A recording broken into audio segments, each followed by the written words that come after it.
અમદાવાદમાં વધુ એક રોડ બંધ થતા વાહન ચાલકોની મુશ્કેલીમાં વધારો થયો છે। વેજલપુર ક્રોસિંગ તરફનો રોડ બંધ કરવામાં આવતા વેજલપુરથી મકરબા તરફ જતા વાહન ચાલકોને ભારે હાલાકીનો સામનો કરવો પડી રહ્યો છે। બ્રિજની કામગીરીના કારણે રોડ બંધ કરવામાં આવ્યો છે, પરંતુ તંત્રની ધીમી કામગીરી સામે સ્થાનિકોમાં નારાજગી જોવા મળી રહી છે। રોડ બંધ થતા રોજિંદી અવરજવર ખોરવાઈ છે અને વાહન ચાલકોને વૈકલ્પિક માર્ગોનો સહારો લેવો પડી રહ્યો છે।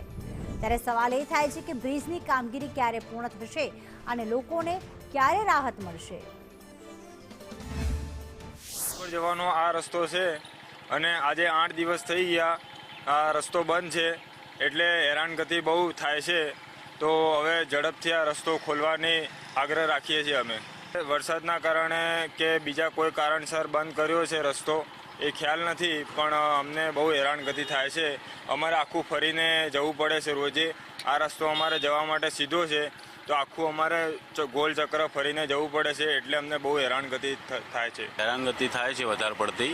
આમાં રાજીપા સોસાયટી હરણ સર્કલ થઈ અને 2 સિગ્નલ આવે છે આગળથી, એટલે બ્રિજ બને એના લીધે બહુ તકલીફ લોકોને પડી રહી છે। અત્યારે 5 મિનિટનો રસ્તો હોય પણ કેટલી વાત થાય ફરીને જવું તો 15 મિનિટ થઈ જાય મિનિમમ। અપીલ તો એવું કરશો કે જેટલું બને એટલું જલ્દી રોડ ખુલી જાય, બ્રિજનું કામ થોડું ઝડપી સરકાર કરે તો લોકોને શું છે કે ઓફિસ ટાઈમમાં સવાર સાંજ જવામાં ટાઈમિંગ બચી જાય।